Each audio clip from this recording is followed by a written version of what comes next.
मद आरंभ हुए मजा पाई एवं यार अंत बहुत डेंजरस होता है।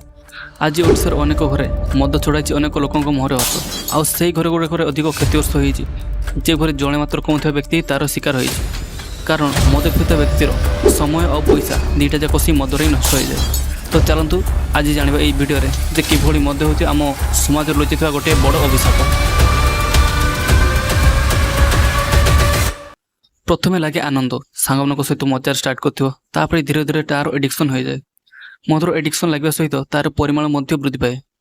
जमती प्रथम जो तुम गोटे ग्लास मदर खुशी पाई जाए एवं से ही परिमाण खुशी पाइबा तुमको ताठू अधिक पीवाई पड़ो। मद मनीष को हैप्पी फिल कराए। कौन आपण जानती प्रथम मद कौटी तैयारी आपण मैंने भावुए या लोक मान द्वारा तैयारी हुए किंतु से भली नुहे या नेचुराली तैयारी हुए। बेसिकली हुए कौन ना जो गोटे फल अधिक मात्रा पाचे ता देहरे बहु मात्रा सुगर जमा हुए। सुगर जोटा कि ईस्ट को निज आड़ को आकर्षित करे।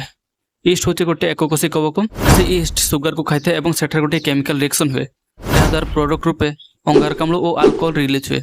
से अंगारकाम्ल आम वायुमंडल मिसे और अल्कोहल सेटा से फल रही जाए। से भाव में प्रथम अल्कोहल सृष्टि होता।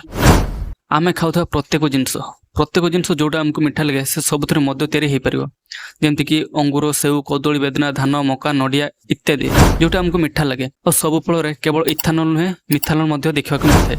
और से इथानल आम शरीर पर अत्यंत हानिकारक जहाद्वारा आम शरीर जीवन चली जाए।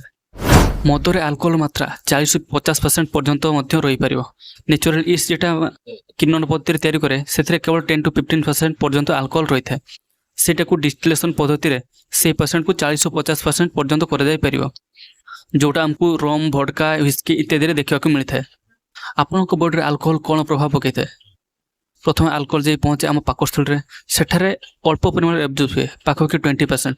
तापर सेटा जाई पहुँचे आम स्मॉल इंटेस्टाइन सेठारे अल्कोहल पूर्ण मात्रा आम रक्त मिसे और जे खाली पेटर अल्कोहल सेवन करे ताकू आहरी जल्दी निशा हबार संभावना रही है। अल्कोहल एडिक्शन व्यक्ति मन रखा शक्ति उपर प्रभाव पकई था और सेठी पर्यंत सीमित नुहे यह लिवर किडनी हार्ट ब्रेन या बहु मात्रा इफेक्ट करता है। आपण मान भितर अनेक लोक भूल धारणा थाए जे तो वर्ष को थरे पीए मत कौनटा हो किंतु आपण मैंने जानती कि आपण मैंने थरे पीले आपण मान इम्यून सिस्टम 24 घंटा पर्यंत डिस्टर्ब रही है।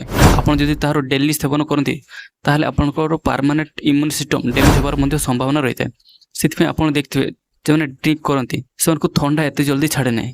वर्ल्ड हेल्थ ऑर्गेनाइजेशन WHO कहे कि अल्कोहल कौन मात्रा आम शरीर पर हानिकारक होता है। अल्कोहल द्वारा आम भारत प्रतिवर्ष पाखापाखि 3000 अधिक लोक मृत्युवरण करते।